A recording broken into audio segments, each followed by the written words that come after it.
Vous êtes très nombreux au rendez-vous d'aujourd'hui, mesdames et messieurs, vous tous qui nous suivez à l'instant. On est là dans un nouveau numéro, vous suivez Planète Média. À partir de la ville de Kolwezi, dans la province du Lualaba, mais vous nous suivez en RDC, dans toutes les 26 provinces, en Afrique et dans le monde.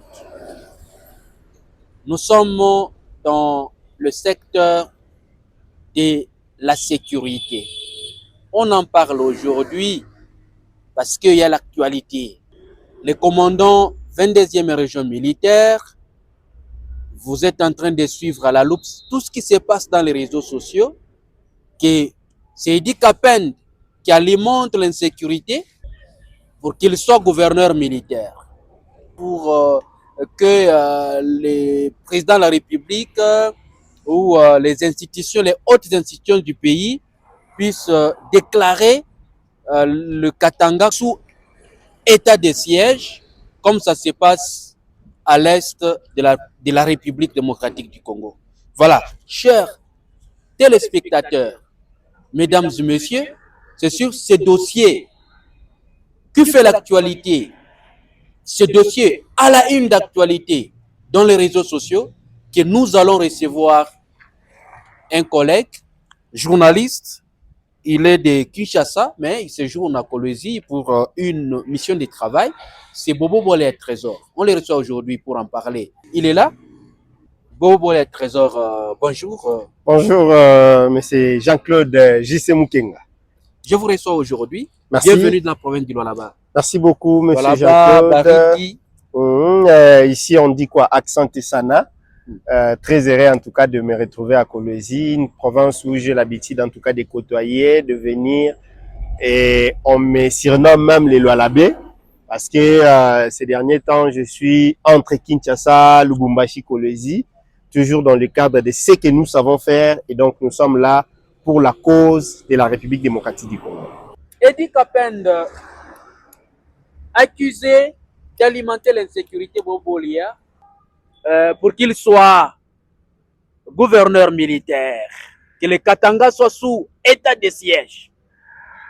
Vous savez, ça me fait mal, bien que je sois en train de sourire, mais ça me fait mal.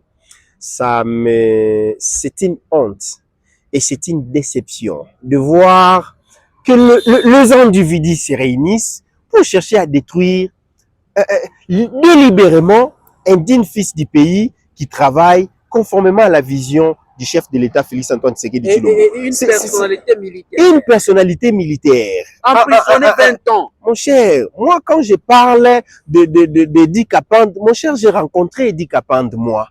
Je l'ai rencontré, je l'ai vu, je lui ai parlé. Tu sais, ce que j'ai ressenti à moi, je ne sais pas comment je peux l'expliquer.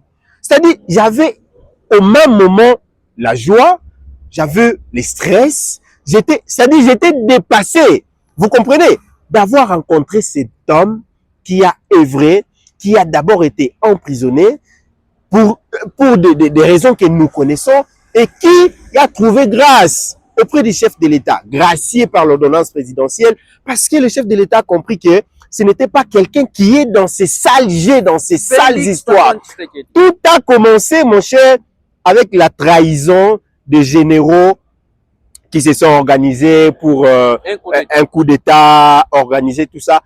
Les gens se sont levés pour condamner ces dignes fils du pays qui travaillent pour les intérêts de la République. Il y a eu des enquêtes qui ont été menées, il y a eu des généraux qui ont été arrêtés, il y a eu des colonels, il y a eu toute cette bande-là, tous ceux qui ont participé à ces jeux ou encore à ces coups ont été arrêtés, et en aucun cas on a cité le nom du général Edi Kapend. Sinon, les autres voulaient qu'il soit cité. L'armée ne pardonne pas.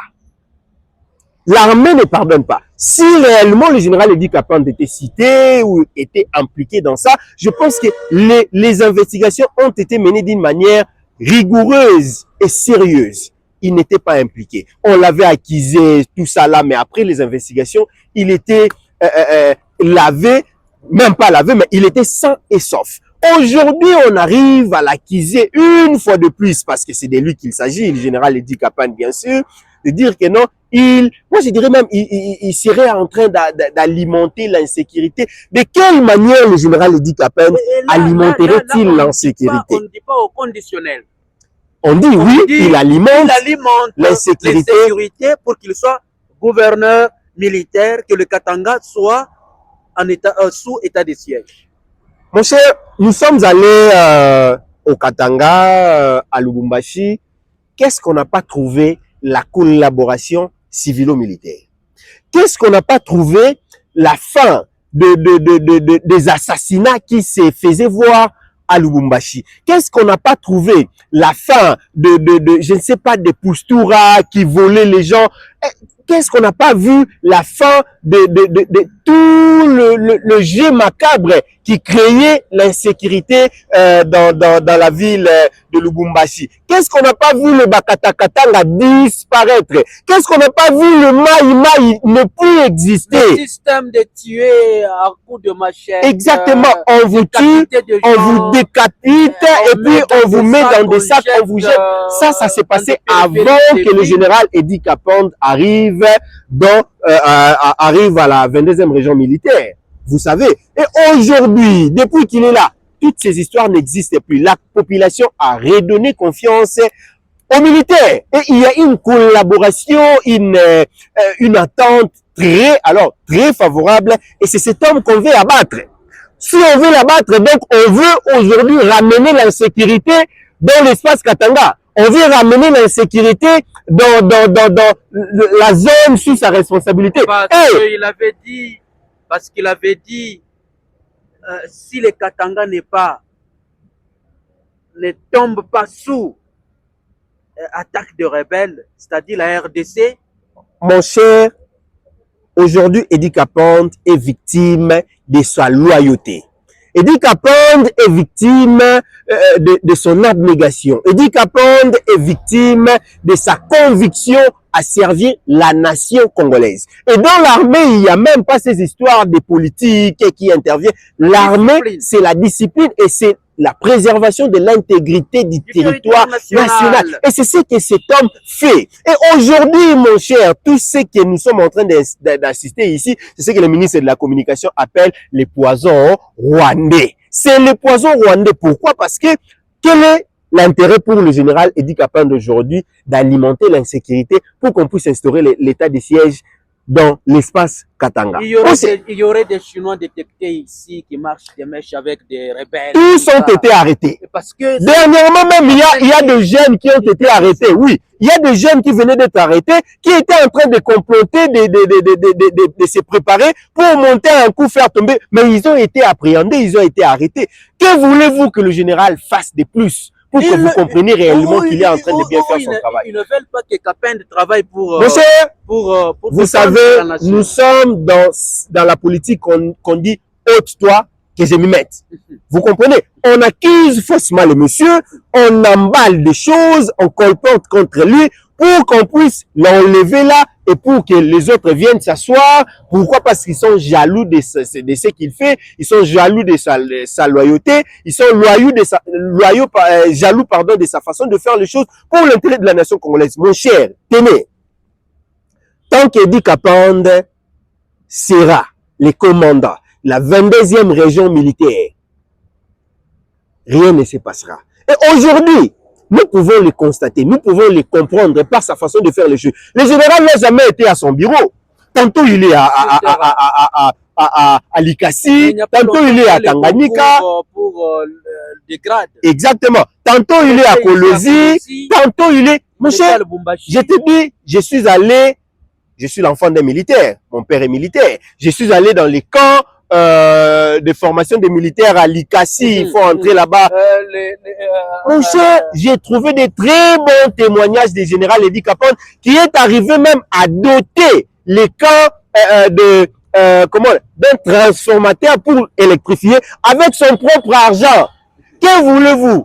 Pour que les militaires puissent être dans de très bonnes conditions. Son propre argent, il a doté les transfos à ces camps pour que les militaires les Banamoura, là où ils sont formés. Mon cher, aujourd'hui, grâce, je peux dire même à cause de ses déclarations, à cause de ses prises de position, à cause de sa loyauté, à cause de son côté patriotique, aujourd'hui, le général Edi Kapand est victime de sa bonne gestion, de sa loyauté, de son engagement infaillible à défendre la nation congolaise. Nous nous invitons ici, d'abord la population congolaise, à ne pas prêter oreille à tous ces gens qui viennent raconter, je ne sais pas moi comment, le général Edi Kapand reste loyal au chef de l'État. Moi, je ne vois pas.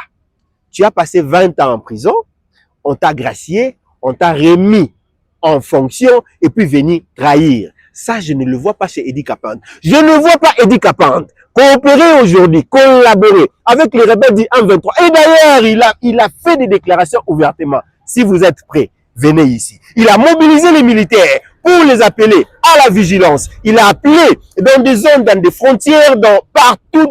Il a même appelé aux militaires qu'on ne recule pas. Exactement. Il les a rappelé la loyauté. Et aussi, il a rappelé sur la trahison. Il a dit, on ne trahit jamais la nation. Celui qui sera soupçonné, celui qui sera arrêté dans la trahison et son sort sera connu. Donc, comme le disait le ministre Moutamba, peine de mort. C'est-à-dire, on peut même prendre ce genre de personnes qui seront en train de trahison. La trahison n'est pas dans l'armée. Et ça, c'est le maître mot du général Edi Kapand. Pas de trahison. Il ne cesse d'appeler les troupes à la mobilisation. Il ne cesse d'être dans des frontières. Il n'a jamais été au bout. Des parades à tout moment. Des parades à parade. Des rappels. Visite des unités. Mon cher, qu'est-ce qu'il ne peut pas faire? Qu'est-ce qu'il est? À Tanganyika, il est là-bas. À Kolwezi, il est là-bas. Même pour sécuriser les zones minières. Pourquoi vouloir être gouverneur militaire? Mais non, mais les généraux, ça, ce sont des racontars. Ce sont des labos. Ce sont des gens qui veulent diaboliser. Entre lui et les 4 gouverneurs ici du Katanga. Non, mais est-ce que ça ne peut pas passer? C'est quoi les problèmes? Est-ce qu'il a un problème avec la gouverneure Fumasuka Saini? Est-ce qu'il a un problème avec, moins encore avec celui qui était avant Jacques Yaboula Katoué, moins encore avec celui qui est actuellement ici? Parce que ce sont des services qui marchent de pair. Ils doivent collaborer pour garantir le bien-être de la population. Est-ce qu'il a un problème avec le gouverneur de Tanganyika? Je ne le vois pas dans ça. Et l'autre province, ici, Olomami. Il n'y a rien du tout. Et si vous essayez même d'interviewer ces gouverneurs-là, vous allez comprendre comment ils apprécient la manière dont Edi Kapand fait le travail à tout moment pour mobiliser les troupes, les rappeler à l'ordre. Et tout ce que nous sommes en train d'assister aujourd'hui, c'est le général Edi Kapand est victime de sa gestion, victime de sa loyauté, victime de son patriotisme pour ne pas trahir la nation, pour préserver l'intégrité du territoire national. Nous invitons ici les chefs de l'État.